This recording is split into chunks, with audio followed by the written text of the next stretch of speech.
Innis maalidha qubee kalaqanii nuu fidanii jechuudha. Qubeen suni. Wala kano. Kuulee nama maqaan ishee kuulee. Hayyoonni maal jedhu laata? Erga hayyoonni waan akkasii irratti yaada kennatanii booddee walii galanii gadi ba'anii fuuldura yoo dhaabbatanii nuti girrisaadha. Daboodhanneetiyyuu hayyoonni akkas jedhanii hayyoonni sababaa kanaaf dura dhaabbatanii hayyoonni hirrin isaa kana jedhanii kanaafiyyuu kanatu kana ta'e kanaaf hin ta'u jedhanii hayyoonni jennee yaada irratti kennachuu dandeenya, irratti qoosuu dandeenya, irratti qishnaa gochuu dandeenya jechuudha. Har'a garuu namni waa tokko hin goone har'a gadi haala kanaanii inni gadi bee itti qoosuu barbaadu dhugaa garaana gubaanaan namni sammuu qabu waa takka hin beekne.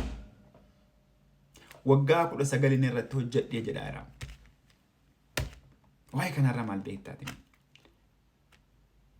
Oromoon qubee qabaa? Eessaa fuudhe laatiiniidhaan maal taatan? Ani sanas ta'ee kanasii tasgabbaa jarri waa tokko hin beekne warri waa'een kanaa isin hin laallanne yaadan kennatinaa mee tasgabbaati ilaalaati.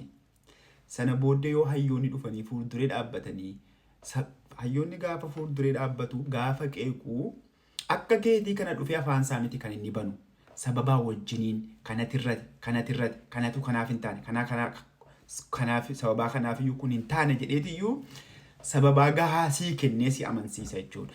Yoo hin ta'a jedhee sababaa gahaa sii kenneetiyyuu sababaa kanaafiyyuu kana dhugaadha qubeen afaan Oromoo hedhiina akkasii qaba kun immoo hedhiina kana hin guuta. Jedhee si fudhachiisa. Yoo fudhachuu diddes immoo kun kanaaf hin taane jedheetiyyuu si amansiisa. Gaafa sana hayyoota sanarra dhaabbattee qeequu dandeessa. Sanarra dhaabbattee itti kolfuu dandeessa.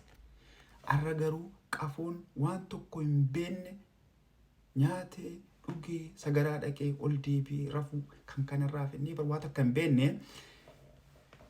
waan akkasii kana waan itti dadhabame kana itti qoosuu qishnaatti gochuu hin danda'u. Haamilee illee hin qabu. Hundumti keessanuu tasgabbiidhaan waan kana ilaala. Miira keessaa ba'aatii. Dhiisaa waan akkasii ajandaa godhachuurra. Kuni waan kalaqaati. Waan kalaqaa immoo warra barate beeka. Kaalkuleetii isaa hin beektanu hin beeknu kana. Dhiisaa irraa dhaabbaddaa. Kana isin jechuu barbaada. Akkuma arge bakka umarge akkuma tisiisaa deemteetu aannan keessatti buutuu yookiin urgoo keessa buutuu hin ta'inaa.